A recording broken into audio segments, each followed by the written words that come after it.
As part of the third generation of football's most famous family, Arch Manning became the most sought-after recruit in college football history. One school wanted him so badly that they spent over $250,000 on a two-day recruiting visit. But is all the hype surrounding Arch warranted, or nothing more than the product of his last name?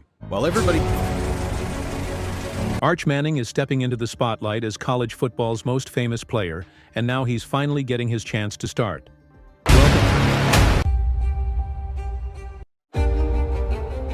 Welcome to TrendxFeed. I'm Mr. Ramson, who's trending now. Let's discover why. With Texas quarterback Quinn Ewers sidelined by injury, Arch Manning is set to make his first start for the #1 ranked Longhorns against Louisiana Monroe.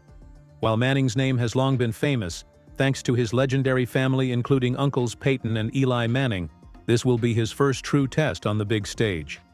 Manning has already impressed fans in relief appearances, tallying 5 passing touchdowns and 2 rushing scores, but the real question is, can he live up to the massive expectations surrounding him?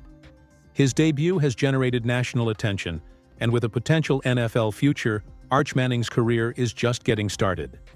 Don't want to miss out on who's trending next? Hit subscribe and follow TrendxFeed.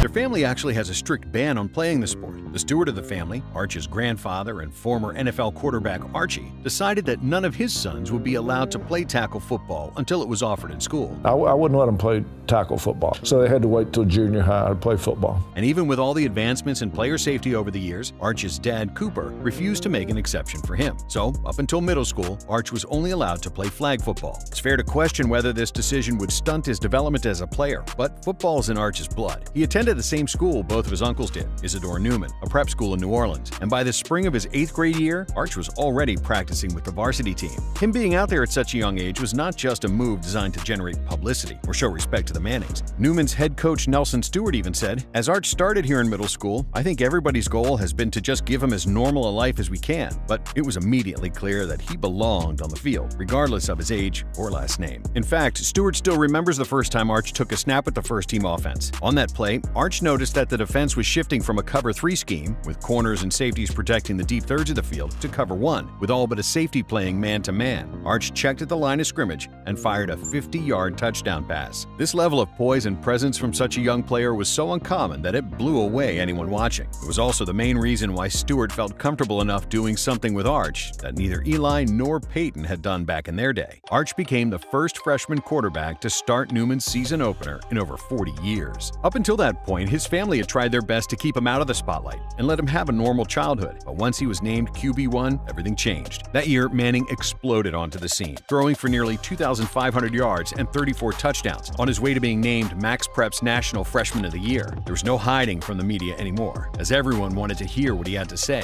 After that season, Sports Illustrated even featured him in an article, an honor reserved for only the brightest and hottest prospects. And the media were not the only ones who desperately wanted a piece of the young prodigy. College coaches began to fantasize about Manning one day being the face of their program. Every school in the nation was suddenly interested in him. Stewart, who was Newman's coach when Odell Beckham Jr. was there, said this about Arch's recruitment: "I was so blessed to coach Odell Beckham, and I thought that was crazy. I had no idea." At the time, Manning was 6'2", 180 pounds, and still growing. The sky was the limit in terms of what he could eventually become. With the high school football world now revolving around this rising sophomore, some of Newman's games started to be nationally televised. Their games became an absolute circus, with Manning, of course, serving as the main attraction. Before and after them, random people of all ages would approach and ask him for pictures. They had no shame, as one time, 2 grown men posed as working photographers just to share a sideline with Manning before being escorted off the field. For almost any high school sophomore, these events would have been too much of a distraction to succeed. But Manning wasn't like most kids his age. He didn't spend time on social media, playing video games, or watching TV. All Manning really cared about was playing football and spending quality time with his friends or family.